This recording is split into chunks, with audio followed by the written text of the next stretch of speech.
Hello student, मैं Tara Bharti. Welcome to Tara Bharti classes. आज की क्लासेस में हम बात करने वाले हैं साइंस के पहले chapter chemical reaction and equations की। ये क्लासेस जो है वो रिवीजन क्लासेस होने वाली है और साथ में आपको बताया जाएगा इस चैप्टर के से आने वाले इंपॉर्टेंट क्वेश्चन जो कि अच्छी खासी वैल्यूएशंस रखते हैं आपके सीबीएसई बोर्ड के एग्जामिनेशन में। और इस वीडियोस को देखने के बाद, इस क्लास को देखने के बाद आपको बहुत ढेर सारी जानकारी मिलेगी कि आपको क्वेश्चन पैटर्न क्या होने वाले हैं इस चैप्टर के रिगार्डिंग और कौन कौन से चैप्टर इंपॉर्टेंट है इस चैप्टर को लेकर। तो आइए चर्चा करते हैं, आगे बातें करते हैं, या फिर मैं आपको समझाती हूँ कि क्लासेस के अंदर कौन कौन से टॉपिक आपके लिए सबसे ज्यादा लर्निंग है, सबसे ज्यादा जरूरी है, जो आपको नंबर्स दिलाकर जाएंगे। तो चलिए शुरू करते हैं आज की क्लास।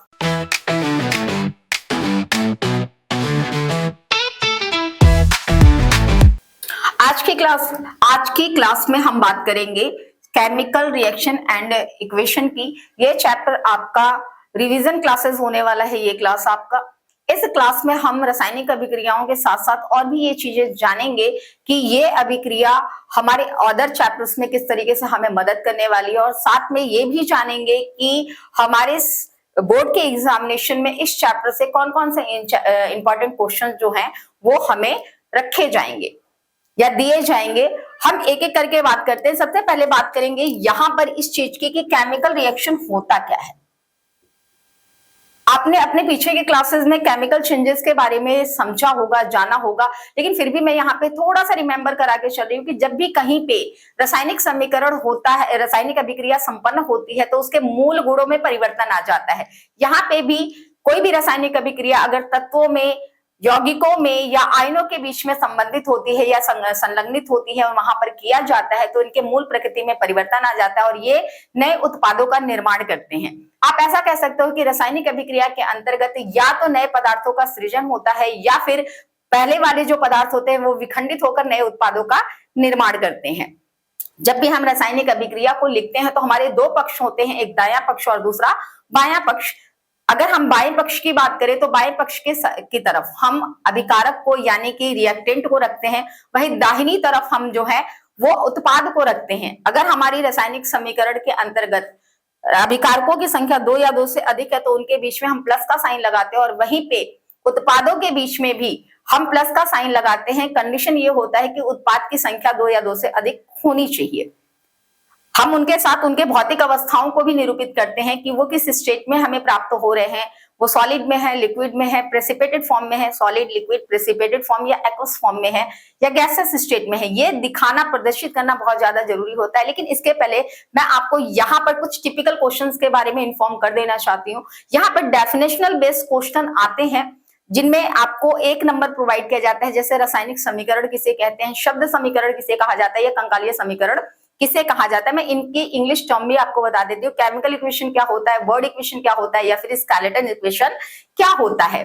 जब भी हम किसी रासायनिक समीकरण को लिखने वाले होते हैं, अगर हम उनको प्रस्तावित शब्दों के रूप में कर रहे हैं, जैसे कि मैग्नीशियम को अगर ऑक्सीजन की उपस्थिति में प्रज्वलित किया जाता है, कंब्यूज किया जाता है, तो मैग्नीशियम ऑक्साइड बनता है।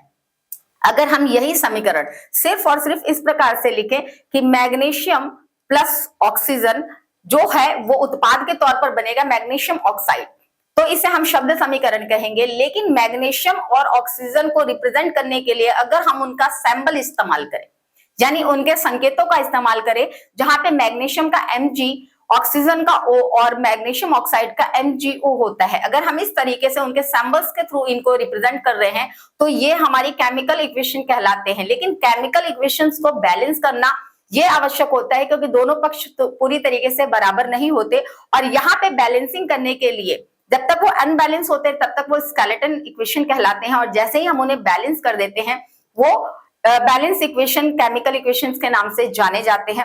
अब आप ये क्वेश्चन समझना आपके लिए आवश्यक है कि किसी भी समीकरण को संतुलित करना आवश्यक क्यों है। तो आपने कक्षा 9वीं में law of conservation of mass को पढ़ा होगा, यानी द्रव्यमान संरक्षण के नियम को पढ़ा होगा, जिसमें किसी भी रासायनिक अभिक्रिया के अंतर्गत तत्वों को के द्रव्यमान को न तो सृजित किया जा सकता है और नहीं विनिष्ट किया जा सकता है। इसलिए ये आवश्यक हो जाता है कि हम रासायनिक समीकरण को लिखते समय दायां पक्ष और बाएं पक्ष में दोनों ही जगहों पर तत्वों के द्रव्यमानों की मात्रा को बराबर रखें, अन्यथा हमारा ये समीकरण पूरी तरीके से गलत माना जाता है। आपके चैप्टर में एक टॉपिक है हिट एंड ट्रायल रूल का। हिट एंड ट्रायल रूल किसी भी समीकरण को संतुलित करने की पद्धति होती है। इस पद्धति के माध्यम से हम दोनों ही पक्षों के द्रव्यमानों को संतुलित करते हैं ताकि वो कंजर्वेशन ऑफ मास के रूल को पूरी तरीके से अनुसरित कर सके या फिर उसका फॉलो अप कर सके। इसके बाद और भी कई क्वेश्चंस हैं जो आपके लिए इंपॉर्टेंट है। यहाँ पर मैं एक बार फिर से रिमेंबर करा के चल रही हूँ।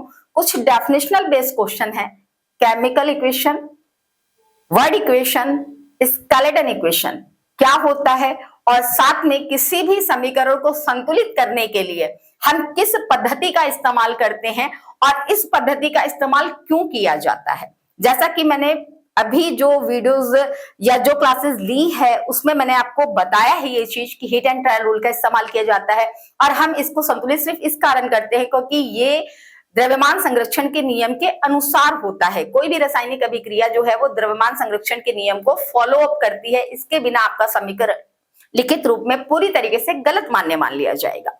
मैंने आपको बताया क्लासेस रिवीजन वाली होने वाली है, तो आपसे ये सारे क्लासेस की इंपॉर्टेंट थीम्स जो है वो थॉट जो है वो पूरी तरीके से मिस ना हो जाए, इसलिए अभी ही इस चैनल को लाइक, शेयर और सब्सक्राइब कर लीजिए और फिर बने रहिए आगे के इंफॉर्मेशन के साथ, जानकारियों के साथ, जो आपको अच्छे खासे जानकारी के साथ साथ और भी कई अनुभव देके जाएंगे ताकि आपके लिए आगे के चैप्टर्स और ज्यादा इजी हो जाए।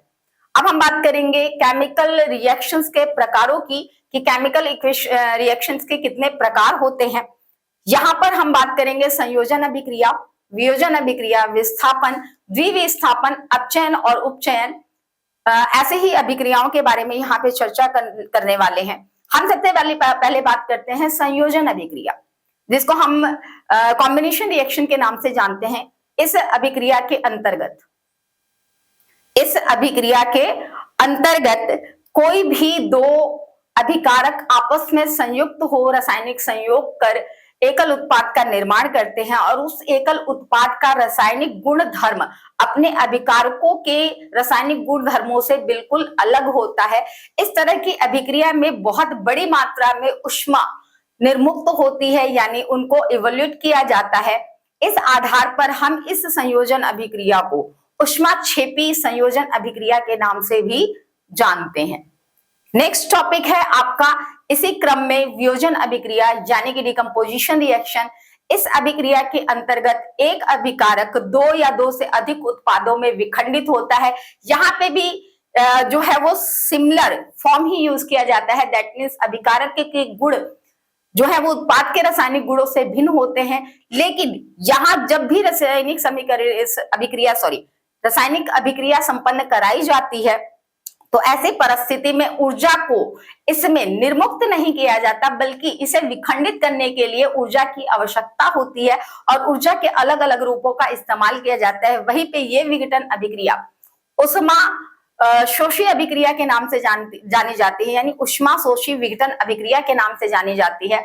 हम ऊर्जा के जिस भी रूप का इस्तेमाल करते हैं उसके आधार पर इस अभिक्रियाओं के नाम जो है वो रूपांतरित हो जाते हैं, बदल जाते हैं। जैसे अगर विद्युत की उपस्थिति में हम इस तरह की विघटन अभिक्रिया करवाते हैं तो ये विद्युत विघटन अभिक्रिया के नाम से जानी जाती है।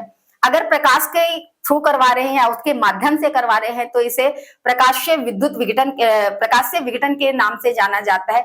तो कुल मिला जुलाकर वैसी रासायनिक अभिक्रिया जिसमें ऊर्जा निर्मुक्त होती है उसमें उसे ऊष्मा शोषी अभिक्रिया के नाम से जानते हैं, और जिसमें ऊर्जा को यूटिलाइज किया जाता है, इस्तेमाल किया जाता है विघटन करने के लिए, उसे हम ऊष्मा शोषी विघटन अभिक्रिया के नाम से जानते हैं।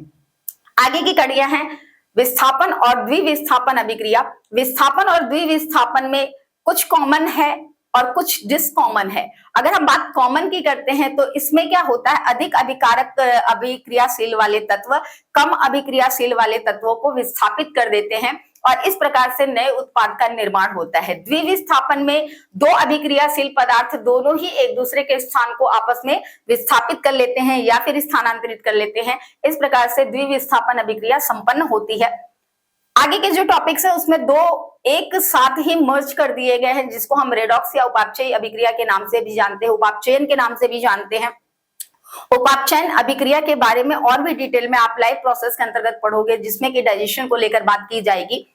अगर हम यहाँ पे बात करते हैं तो कोई भी उपापचयी अभिक्रिया जो होती है, अगर हम किसी भी तत्व का ऑक्सीजन के साथ संयोग या हाइड्रोजन के साथ वियोग करवा रहे हैं तो इसे अपचयन कहा जाता है। वहीं पे अगर किसी भी तत्व का हाइड्रोजन के साथ संयोग और ऑक्सीजन के साथ वियोग होता है तो इसे अपचयन कहते हैं। अगर किसी भी रासायनिक अभिक्रिया में अपचयन और उपचयन की प्रक्रिया एक साथ संपन्न की जाती है तो इसे उपापचयन के नाम से जाना जाता है। यहाँ पर जितने भी प्रश्न आने वाले हैं आपके टाइप्स ऑफ केमिकल रिएक्शंस के थ्रू, उसमें या तो डेफिनेशंस होंगे या तो फिर उनके एग्जाम्पल बेस्ड क्वेश्चन होंगे। आपके प्रश्नों में समीकरण दिए जाएंगे जिनको आपको हिट एंड ट्रायल रूल के हिसाब से संतुलित करना होगा और ये इंपॉर्टेंट होने वाले हैं। आगे की चर्चा है कि आपके पास इस अध्याय में सिर्फ और सिर्फ 2 टॉपिक और रह जाता है। पहला टॉपिक आपका विकृत गंधिता है और दूसरा संचारण है। अगर हम बात संचारण की करते हैं तो किसी भी धात्विक पदार्थ को अगर हम ऑक्सीजन की, नमी के या जल की उपस्थिति में रखते हैं तो वो संचारित हो जाता है, उसको रस्टिंग कहा जाता है। उससे बचने के लिए हम यशद लेपन, पेंटिंग जैसी चीजों का इस्तेमाल करते हैं या फिर जिंक की कोटिंग करते हैं।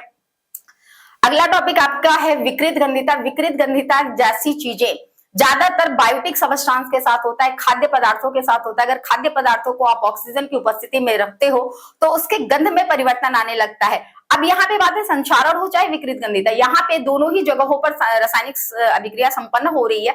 अंतर बस इतना है कि संचारण धात्विक पदार्थों के साथ होता है। अब वो धातु चाहे लोहे के रूप में हो, एल्युमिनियम के रूप में हो या फिर जो है वो चांदी के रूप में हो, वहां पर संचारण की प्रक्रिया संपन्न होती है और सभी को संरक्षित रखने के लिए हम अलग अलग तरह के चीजों का इस्तेमाल करते हैं या उपाय करते हैं। अगर विकृत गंधिता है जिसमें कि मैंने आपको बताया बायोटिक सबस्टांस जिसमें कि कार्बन की उपस्थिति होती है, अगर उनके साथ ऑक्सीजन को रखा जाता है या ऑक्सीजन की उपस्थिति में वो अभिक्रिया करते हैं तो उनकी गंध में परिवर्तन आ जाता है, उनके कलर में परिवर्तन आ जाता है और वो खाद्य पदार्थ खाने योग्य नहीं रह जाते। उनको प्रिजर्व करने के लिए हम ज्यादातर अपने घर में आमतौर पर रेफ्रिजरेटर या फ्रिज का इस्तेमाल करते हैं। उसकी जगह पे हम एल्यूमिनियम फॉयल और अलग अलग पदार्थों को अलग अलग तरीके से संरक्षित रखा जाता है। जैसे अचार को रखने के लिए तेल का इस्तेमाल किया जाता है, सिरके का इस्तेमाल किया जाता है।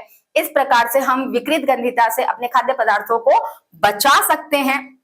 ये तो थे आपके इस चैप्टर के रिवीजन, लेकिन मैं एक बार फिर से आपको इंपॉर्टेंट क्वेश्चन जो है वो फिर से एक बार 1 बाय 1 यहाँ पे बता के चल रही हूँ।